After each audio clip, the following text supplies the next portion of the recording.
Ayan mga idol, magandang hapon po at tayo po ngayon ay magluluto ng tinolang baboy. Ayan mga idol, sawa na po ba kayo sa sinigang na baboy, nilagang baboy? Subukan nyo naman po siyang itinola. Ito po yung ating mga ingredients.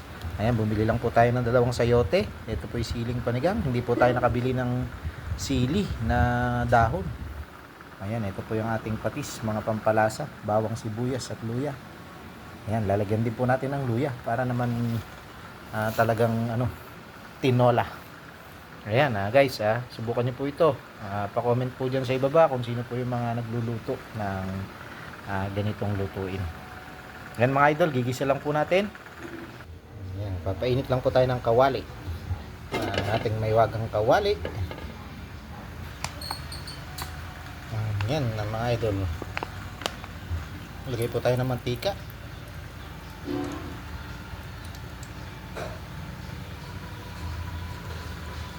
Oops.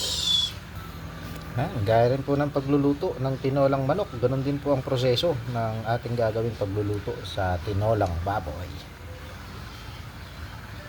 Ayan mga idol. Lagay na po natin itong ating bawa.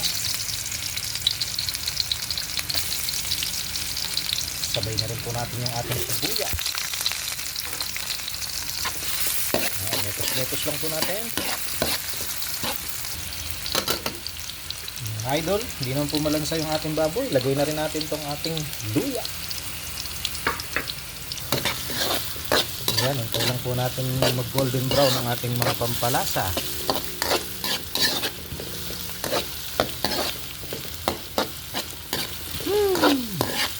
Nagbanglaw. Ayan mga idol, pwede na po ito.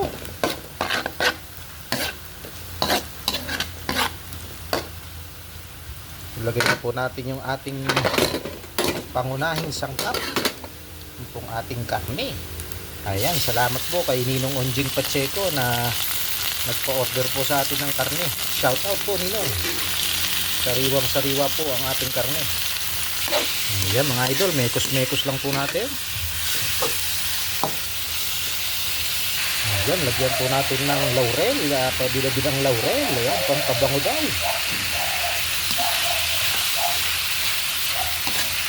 Palabasin lang natin ng konti ang kanyang mantika. Lagay na rin po natin yung ating butil-butil na paminta na mga 300 pieces.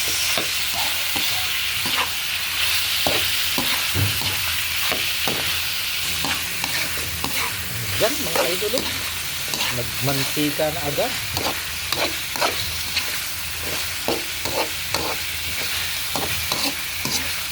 Tabang Ayan mga idol, habang sumasagit-sit, lagyan na natin ng patis para naman lumasa na ang alat. Ayan mga idol, nagbanglaw ang patis.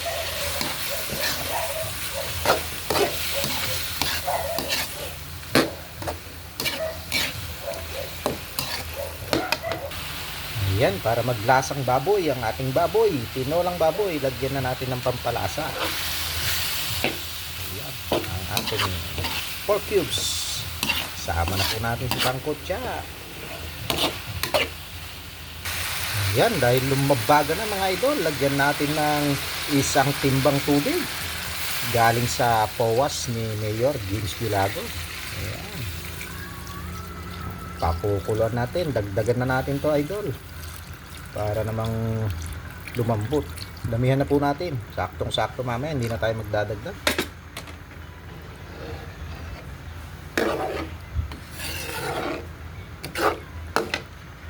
Ayan mga idol, takpan na po natin ang ating antigong kasirola na mana pa natin kay Lola.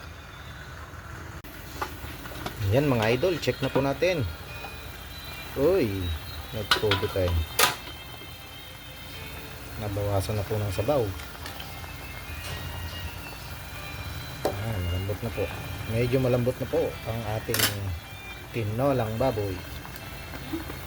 Lagay na natin itong ating sayote. Tapos magdagdag po tayo ng tubig pa.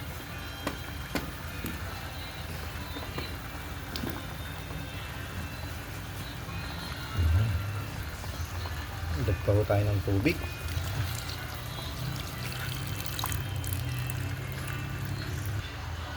Ayan, pakuluan po natin. Pag lumambot po yung ating sayote, lagay na rin po natin yung ating sili. Ano, okay na po yan. Sakto ng sabaw. Dahil masarap ang maraming sabaw. Ayan, after 3 minutes mga idol. Ayan, ano. Medyo malambot na po yung ating sayote.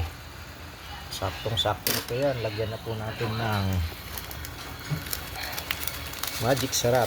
Ayan guys, kalahati lang po kasi naglagay na tayo ng 4 cubes kanina.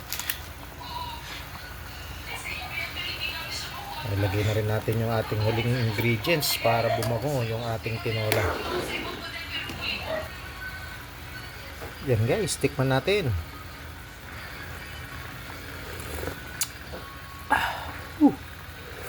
Sarap.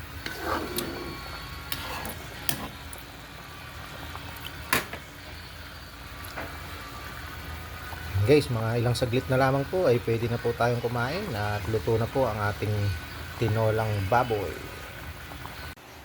Tinolang baboy. Ayan, ito na po yung ating sausawan, no. Nagkadaw. Madami ba? Manghang yan? Bango. Salamat kay Pinsan Bonbon. Bigay ng sili. Kainan na. O, tayo-tayo ka pa. Gusto mo ba sili? Kuya, asan na? Kain na. Yummy. Kainan na. Ayaw po nga ipa-video. Napunta ka ng SNR. Hanap kami ng aircon. Wala na ng ispa. Kain na po. O, ikaw kain ka na. Kaya Let's naman paano eat. mo kami pinapasama eh. Mama, sabi mo Kainan na. magpapalagay ka ng aircon dun. Kaway ka naman Umirit ka pa. Busog. Umirit ka pa. Nubos mo na yung kanin. Ikaw, kanin mo pa? Ayan na. Dahil pangulam mo. Medyo mahanghang. Manghang. Medyo nga, medyo, Medyo. lang. Medyo lang, medyo. Konti lang. Boss. Ang ulam. Taba ang natira. Ano na kasi ako na? Akala ko gusto.